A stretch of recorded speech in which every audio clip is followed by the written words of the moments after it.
This is Fred.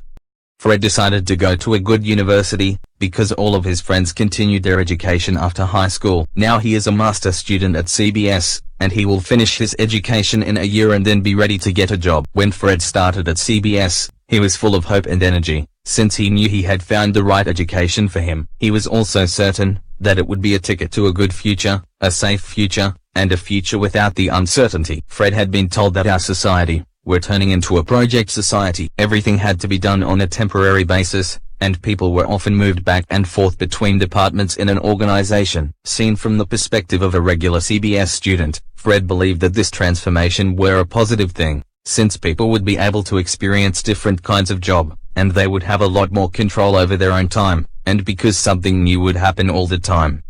However, Fred began to hear stories from his friends, about them ending up without a job, or at least without any kind of job security. He had seen the stress that this kind of work were implying on people. He had seen how his fellow academics were struggling to keep being relevant in an ever more demanding society. Because of this, Fred had come to realize all the downsides of this kind of society and labor market. When he got aware of the precariats, he realized that his former understanding of the society had been framed in a different way. This sparked his interest of understanding this problem. Therefore Fred went to Wilbert van der Meer, Chief of Secretary, at CBS to ask some questions. Hi Wilbert. How does CBS adapt to an ever-changing demand of labor? We are looking very much on the demand for our graduates. We are talking to companies which sometimes sponsors new educations such as a Bachelor in International Shipping. Is there any connection between new educations and the educations you close? We are trying to align our overall brand, meaning business and economics, but otherwise no. Why are your graduates so great at finding jobs after graduating? We attract very skilled students. We also definitely have a very strong brand. Regarding specific things we do, I'll mention case studies and connection with the private companies. Thank you for your time.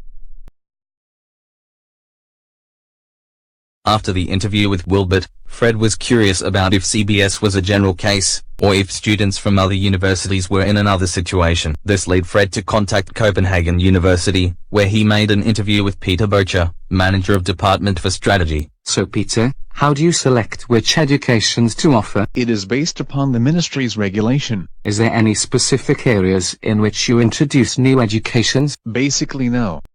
We see it as our duty to offer certain educations, for example Arabic or cultural history, even if there isn't any demand for it. In our opinion, it may not be the demand of a certain education that decides if we should offer the education. Okay, but is there any connection between the latter and increased unemployment for your graduates? Some of our graduates have zero unemployment, for example law or medicine.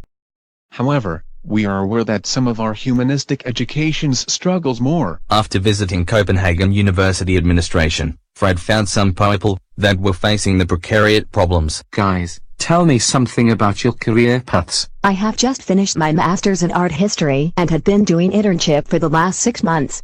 I thought I would be able to enter the labor market through my internship, but they didn't keep me. I tried to find other jobs, but all of them offered back terms or no payment. I had to accept a job offer as a waitress to pay my rent. It's great that you had an internship, Safi. I am still looking for a full-time job. No one wants to hire me without experience, even though I finished a really good master program.